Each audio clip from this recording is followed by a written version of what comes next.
Hi everybody, Rob McKenzie here.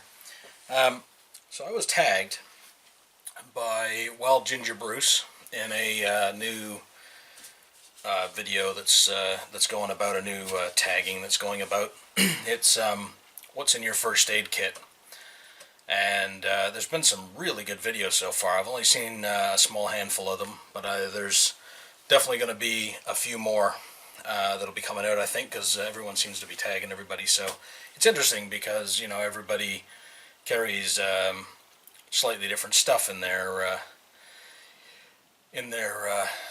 kits, as you would expect with any survival kit of any kind. Everyone's customized, but there's always the basic stuff, the same usual things that people have. So yeah. So what's in mine? That's the tag. Well, I don't have just one. A lot of people have different kits, multiple kits. They're for different purposes, aren't they? If I'm out for a walk in the woods, just on a day, I'll take this one. It's quite small. It's, what are we looking at, 12 centimeters high by, I don't know, call it 5.5 centimeters thick, and about 8 centimeters wide. So overall, it's not bad. It's not too big, but it's got everything that I think I would need if I was just out for a walk in the woods. I'm hoping the lighting's okay. It's I'm here in the garage. It's got a belt loop. It's got a couple of loops up here that you could tie a cord around, or I haven't got any handy here that I think will fit it, but you can put a carabiner on it, or something like that, whatever, to suspend it. So yeah, so it's it's a nice little kit. Almost fits in a pocket. It's a bit bulky for a pocket, but you could do. If I'm out for a weekend, particularly with a bunch of people, I'll take this one with me. Considerably larger, as you can see, a little side by side, but it's still not an absolute monster really either. This is probably a little bit overkill for most things, but again, if you're out for a longer weekend, 2-3 nights, maybe this might not have everything you need in it, or you could be out with other people that they simply don't have it, so you need to be able to try and support somebody else if need be. The reality is, in the UK, which is where I'm at if you're not aware, the reality here in the UK is simple. We're never far from help. Unless you're up in the mountains, you're hill walking, you're up in the highlands, or whatever have you, the vast majority of the time in the UK, you really are not very far from getting medical treatment. If we have plenty of air ambulances here in the country, here in Wiltshire, the air ambulance can be any place in the entire county, which is a fair size, within 15 minutes or something along those lines. That's what they're saying. So, as a previous first responder myself with East of England ambulance, we had multiple air ambulances that were there. They would be dispatched if necessary. Not even to the rural areas. I mean, I've been out on shouts when it was the air ambulance doctors that walked through the door. When I was waiting for backup with a patient, it was actually air ambulance that walked through the door a few times because they happened to be the closest ones and the quickest ones to the scene. So it's a nice surprise when you see them turn up. But the fact is, not very many places in the UK are you going to be without extreme medical help, in a very long term. As I said, unless you're hill walking, or you're up in the Highlands, Scotland, or something along these lines, medical treatment simply is not that far away. So you don't need to carry massive, huge, multi-patient trauma kits. That kind of thing is probably left for a prepper with your bug-out vehicle where you've got a big old box of stuff. And then that raises another issue: is, are you actually capable, qualified, trained to use everything that's in your kit? There's an argument that says if you haven't got the skills, you shouldn't carry it. Yes, if you haven't got the skills, you shouldn't probably use it.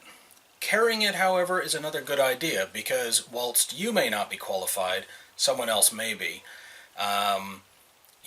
That paramedic team that shows up, the air ambulance team that shows up, although they're bringing their own gear with them, if you had multiple casualties, who knows, they may need to use some of your gear as well. Anything is possible. Or someone else in your party might actually be qualified to use that. They haven't got it themselves, but you do. Therefore, you can now increase the chances of saving lives even more. So, yeah, don't go crazy buying all sorts of medical gear beyond first aid type equipment. But having some within limits is probably a half decent idea. And you'll see a piece that I've got in my gear. I'm not qualified to use it. If absolutely came push to shove, I'd probably have a go at it if it meant saving a life. But on the other hand, it's there in case someone else needs it or knows how to use it. It's something I'd like to be trained in one day, but obviously you'll see it's slightly more advanced and probably has an awful lot of pitfalls that I'm not strictly aware of. But it's only one small bit, and it's the only kind of crazy piece of gear that I carry in there. So let me reorganize the camera and I'll bring you down and show you the stuff that I've got here, the things that I carry, some other bits and pieces, and we'll talk about the equipment then. All right? So I'll bring you back in a second. Okay, hopefully this will work out okay. So what you see here is three different first aid kits. They're all in shot. I've already shown you the other two. This is a really super basic. Someone gave this to me. You've seen them about, I think it was at the Forest of Dean or something last year. Super, super basic. I mean, there's really not a lot in here. There's a pair of gloves. Yep, there we go. A pair of gloves, which every kit should have. You've got one sterile wipe pad.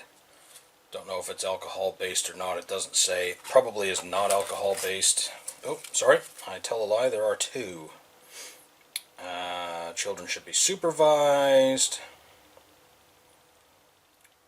This says sterile. It doesn't actually say whether they're alcohol or not. They do have, although it's really, these are always difficult to show on the camera, but it does have an expiry date on it. This happens to be 2017-09. Expiry dates for a lot of things are pretty important, particularly medications, most important for medications. Bandages, although they have expiry dates, I really don't think you're going to have an issue using it. I mean, it probably refers more to, it's going to refer more to the sterile nature of it. It's guaranteed to remain sterile in its packaging until this point, at which point the packaging may become an issue and it loses its sterile, but that doesn't mean it's not sterile, if you know what I mean. Would you use it in an operating room? No. Would you use it on someone who's got an axe wound on their leg? Yeah, because it's still going to do its job. As long as it's not been opened, compromised, it should still be safe. It's got a pack of plasters, standard stuff really. Nothing special plasters in there, and ubiquitous triangle bandages. You know, in all my years, I've never actually seen one used outside of a first aid course, ever. Ever. Anywhere. So, I'm kind of curious if you've actually used one in an emergency, a true emergency. It'd be interesting to hear about it because in all my years, never once have I seen one actually used. And it's got a little basic guide in here covering airway, breathing, CPR, you know, just basic stuff. It's a nice little reminder. You're in a panic state, have a look here, calm yourself for a second while you read it, you know, and it's got some basic bits in here. So something that every first aid kit generally has. If they don't, they should have it, and everyone really should get some basic first aid training. It doesn't cost a lot of money. It doesn't take a lot of time. It's like 2 days on a weekend and you're done. So yeah, so this is a very basic one. I wouldn't go very far with this one. It's the kind of kit you could give to the kids. as a little starter kit. You can see there's plenty of room in here to add more to it. There's no medications at all in here. There's no tablets of any kind, no scissors. It is very basic, but it's a start, and it would be a good place to start to build up your own if you wished. So I'll put this aside. So, my walking first aid kit. Let's have a look and see what's in here. You've seen the outside already. Yep, there we go, find the camera. I'm looking at this upside down on my viewfinder, so I gotta try and remember to stay in view. Belt loops, a couple loops here that you can tie onto, carabiner, do whatever you like. We'll have a look inside. So the first thing right at the top, some antiseptic cream for bites, stings, whatever. Put this on cuts to help with that.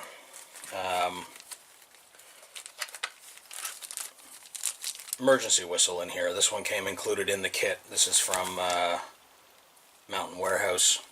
Not affiliated, not supported by them. This is one I happened to buy because it was on sale, and I think it was about £7, something like that, for the basic kit.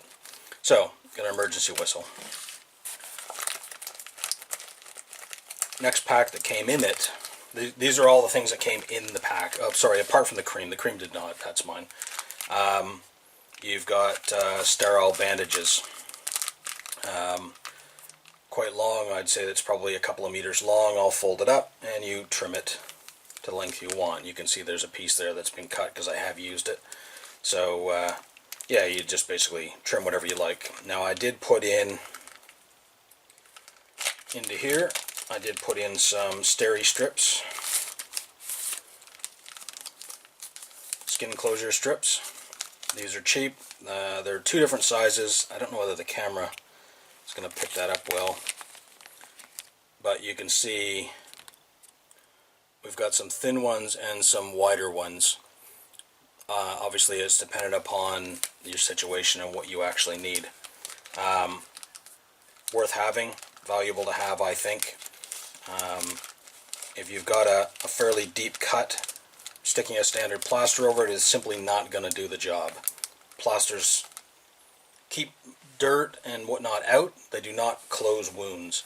So you need something that's going to close it. Steri strips work really well. What else have we got in here? Little pack of standard plasters. Quite honestly, every time I've tried to use one of these ones, they are absolutely rubbish. I need to try and find some better ones that will... It'd be nice if they fit in this little container because it keeps them a little bit cleaner and whatever. But the ones that came in this kit really are pretty rubbish. They won't stick if your skin's at all in any way moist, damp. It doesn't do a good job. Little pair of scissors. They're okay. They're not brilliant. I've got some tough cuts, which actually I'm waiting for my replacements to arrive. But these do cut the bandages, so that's really what it's about. We all have other tools that you can use to cut clothing off if necessary, if it comes down to that. I don't remember whether this was in the kit, to be honest, but something else that people should have. It's a resuscitation mask. If you've watched Mark from Scouting Free, he carries one as well, and I'll show you some different resus masks that you can carry. This face shield is really basic. It's basically a sheet of plastic you put over top of someone's face. You don't want to be giving mouth-to-mouth unless it's somebody that you know intimately. You honestly don't know what they've got. That's only one part of it. Part of it is, you know, you don't want to get what they might have. The other part is, and these masks won't do a very good job at this, but if the person happens to become conscious again and they throw up, you don't want that if you're in the in the middle of a breath. It's really not nice. So these are definitely good. You should have them, particularly if you intend to give CPR to a stranger and you're giving rescue breaths.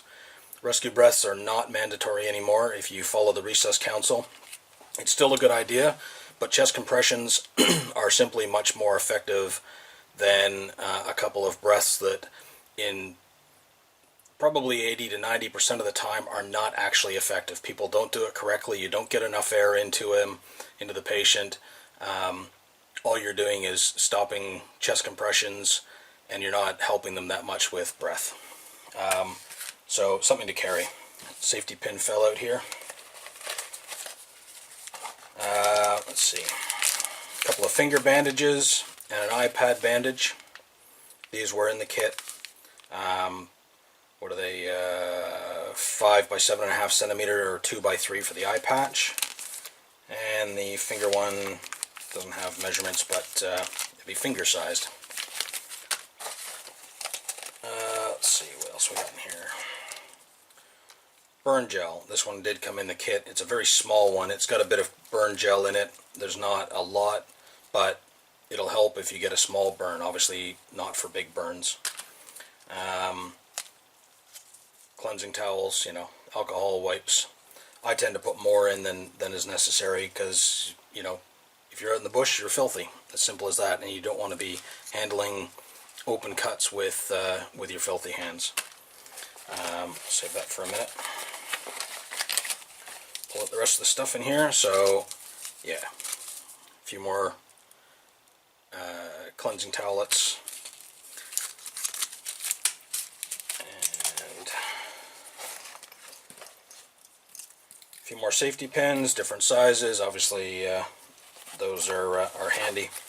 The pack does come with a list of what was in it, so you can you get a little bit of checklist, I suppose, to see if you've got everything or you need to replace something. The bag itself is ripstop nylon. It's coated. It's not going to be waterproof because it has a zipper.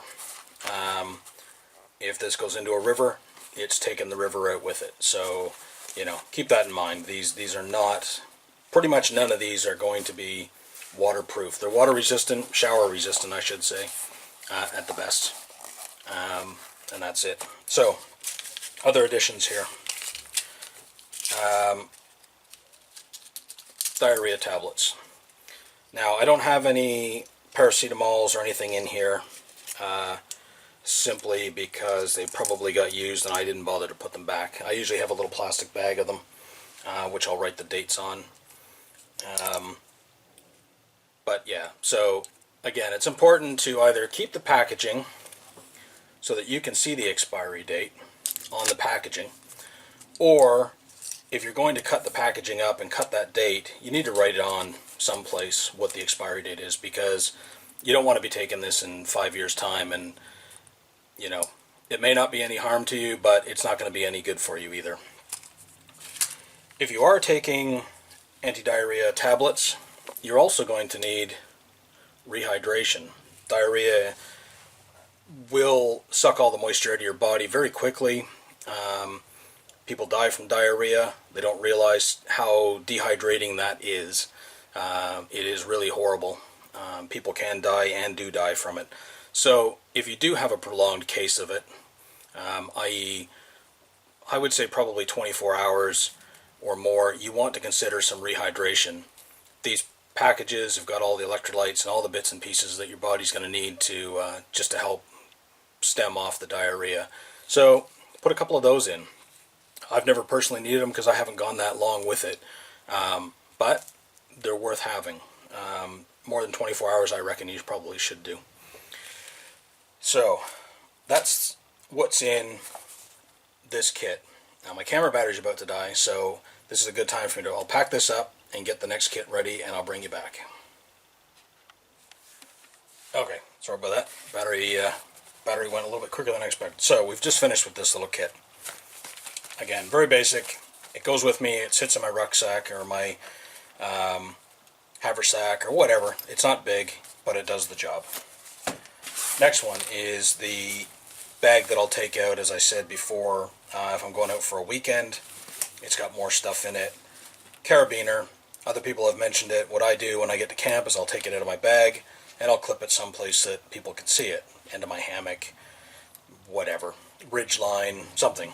It's there. It's easy to get to. People can see it, and they can get to it quickly. The outside of the bag, very basic. This one's zipper is a little bit better. Who makes this one? This is Life Systems. As you can see that. This one, although again I haven't tested it, and it's not going to be waterproof. The zipper does help, being inverted does help to shed the water better, so hopefully it won't suck in quite as much water. And the only other thing on it on the outside is the carry handle, the grab handle, which I've put an S-beaner on so that I can hang it up. So we'll have a look inside.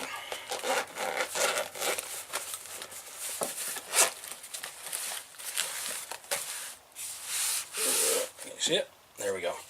So we'll start over here on the left side. Everything out of the pocket.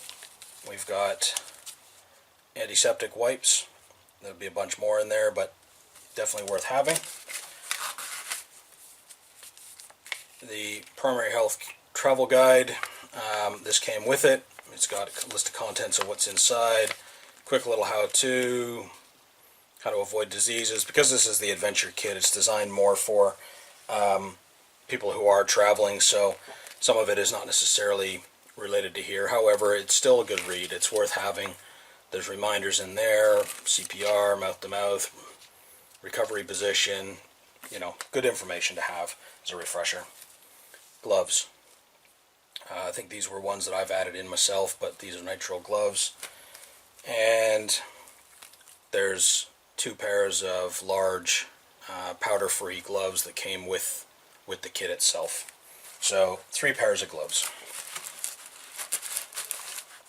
Center pocket here, which deals with bleeding and breaks.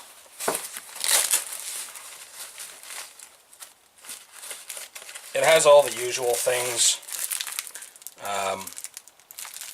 You know, you've got your medium wound dressing, that's 12 centimeter by 12 centimeter. Cotton bandages, the ones that conform to, you know, tensor bandage type thing, that's what I'm thinking about. A longer, it's a 5 meter, 7.5 centimeter gauze bandage. And hey, look, triangular bandage, shocker. It's a big one too. What else we got in here? We got low adherent dressings and some swabs that shouldn't stick as well. So that's really it for this pocket.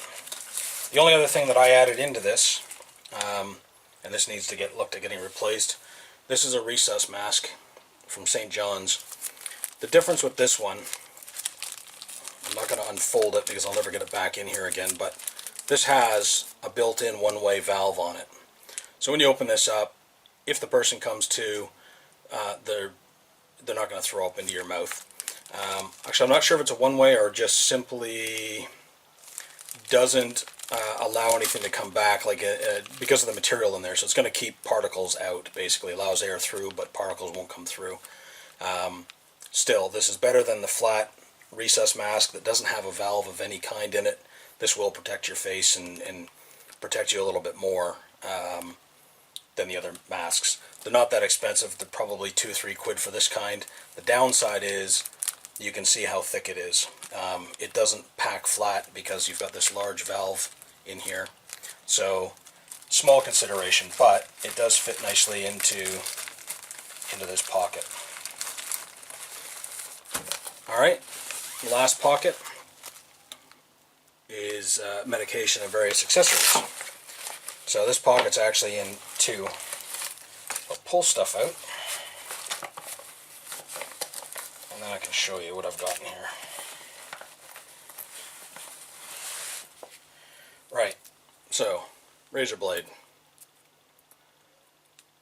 He says trying to open it without causing himself an injury. Anyways, you've seen them all before. It's a straight blade.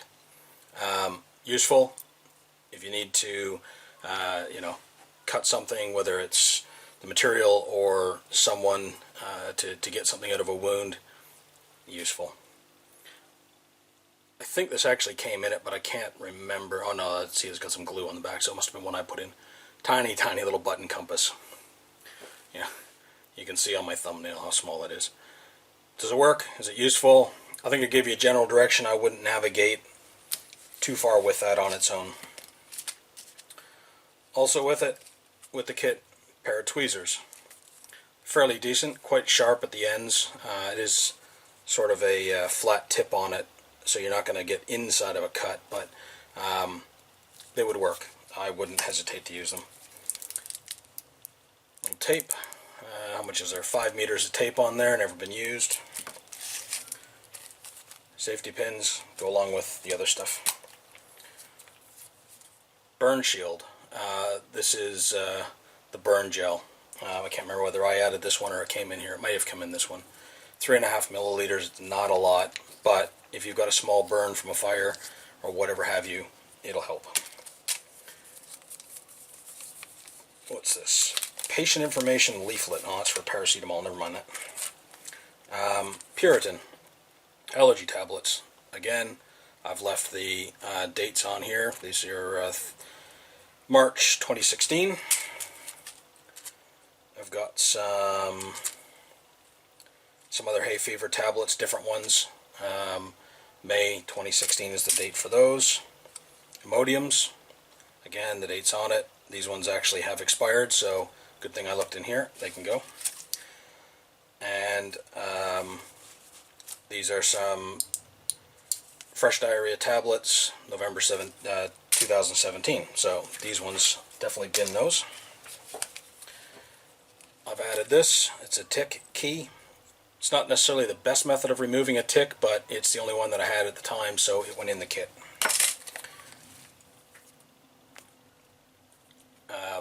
5 steri strips. You can see those again. I've already explained what they're for. These are Compeed blister, medicated blister bandages, plasters, so for blisters.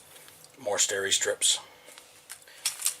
And last in this pocket, in that bit, is antiseptic cream. Self-explanatory. Got to cut, put some on, keeps it clean.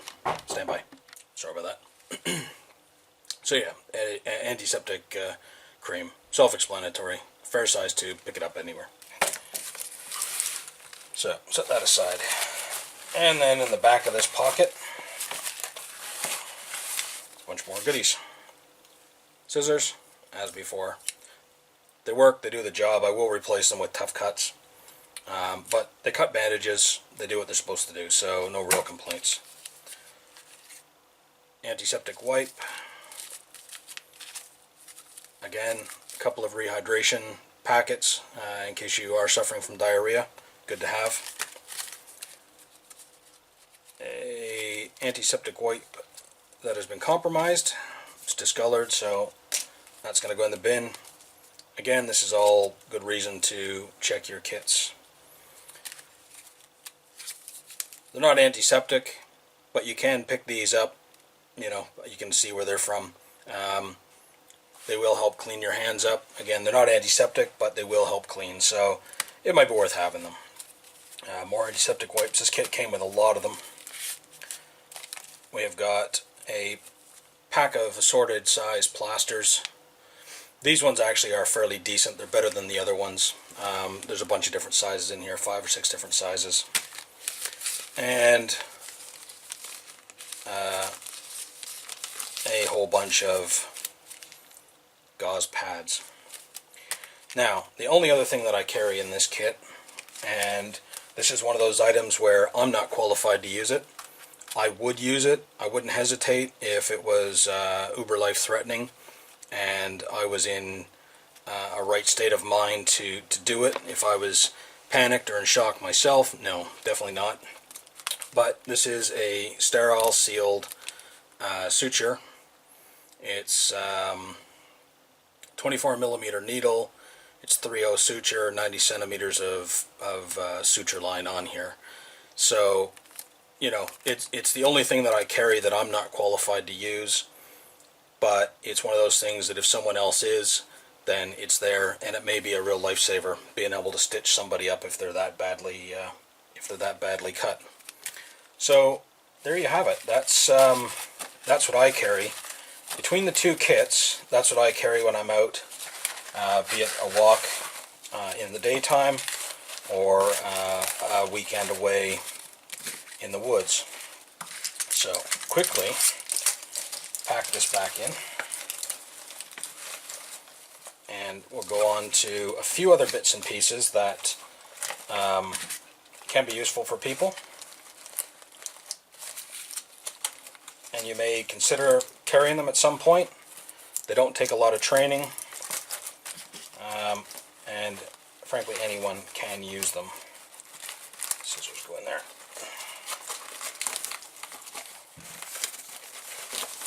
Alright, I'll leave that, refit that later. Something I carry in my car all the time is a recess mask. Now, you've seen the flat ones, you've seen the St. John's one with the valve. This is a pucker one. Ambulance service carry these. First responders will have these. It's a mask that goes over the, so if you're using it with an adult, it's going to go this way, the nose, the chin goes here. If you're using it on a child, you need to reverse that, because the child's face is considerably smaller. This will go cup over a child's face inverted, much easier. Features on this one: you've got an adjustable strap so you can put it onto the patient, leave it. It's got a one-way valve on it, so your air is going to go in but nothing's coming out.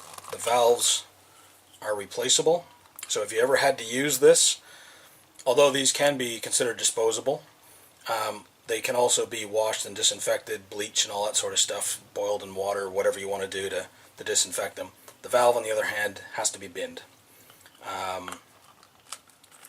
So that, and then it collapses down.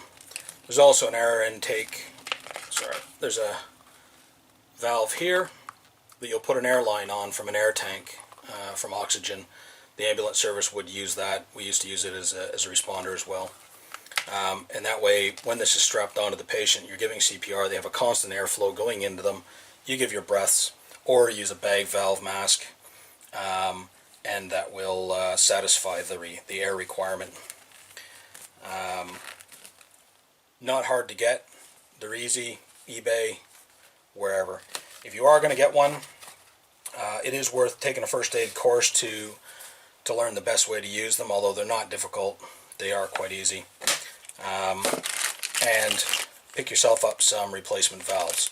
So these also stay in the car with this. If I have to use it, it's there. I also have another one which does need to be re-sterilized after it was used. Needs a new valve on it, which I've got there, so that can go wherever in the house or whatever. Final items. If you're asthmatic, something that I don't see a lot of people have, some people who do require regular medications will pack those. Either they don't talk about them on the camera, which is fair enough, or people don't. But if you're asthmatic, this is my daughter's, she uses the blue one for day-to-day. The brown one is the preventative one that you take daily kind of thing. I won't get into that, but put an inhaler in your first aid kit. Obviously you need to make sure that it's kept up to date, that the expiry date is within where it should be. But if you are prone to things like asthma, keep it in your kit. Keep one in there. They're not that expensive, and you may lose one that's in your pocket, but you'll have one that should be in your first aid kit and in your bag someplace. So do it. Something else that's controversial with a lot of people. I have a personal experience using this. I probably should have gone for stitches. Being young and stupid at 16, I didn't. Super glue. A lot of people will go, "Oh God, no! Don't tell people that." It's your choice. I'm not telling you to put it in. Personally, I keep them in. When I was young, I cut my finger. It was a gash that came all the way around here. Definitely needed stitches, but I was young, stupid, and I had super glue in my pocket. Don't ask me why. So, seal it up myself. It doesn't last for too long, but it keeps it closed. I was able to put that on, put a bandage on top, and it's sealed up, and I've only got the smallest of minute scars. So it's entirely your choice. I personally find it something useful, and if all else failed, I wouldn't hesitate to use it. What else? I think that's it, really. These, I can't remember where I picked these up from. I've got a whole ton of these. I picked them up somewhere. They're in the car. Some restaurant someplace, or something was giving these away. I can't remember. But if you see things like this, pick them up. Grab a handful of them or something. Keep them in your car. Keep them in your pocket. Stick them in your kids' backpacks. Something to wash their hands with. It's not just a first aid related item, but you know, cleanliness is necessary. So yeah, let me just readjust the camera here a little bit. This little stand is a bit wonky. There we go. So yeah, so that's what's in my first aid kit. Now, who am I going to nominate? Insert some music here. Dun, dun, dun, dun. I'm going to have a think about that, and I'll bring you back in a few minutes after I've had a think. Okay, so I'm back. Who am I going to nominate? I'm going to nominate, because I haven't found the video yet, and it's not to say that he hasn't been nominated somewhere already, but Chris from Wyndham Woodcraft over in Maine. I'm going to nominate him to show us what's in his first aid kit, because he lives in quite a rural area, and I think he would probably have a pretty decent kit. I hope so. Who else? I am going to nominate. Don't know whether he'll participate, but I'm curious. Zed Outdoors. What have you got in your first aid kit, my man? I'd like to see. Your fans would like to see. So we've got Chris from Wyndham Woodcraft and Zed Outdoors, and one more person. Who is it going to be? Oh. I am going to pick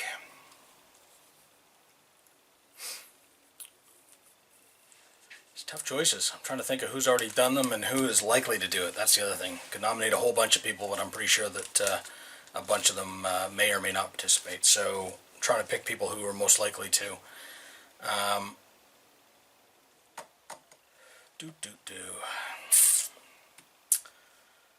How about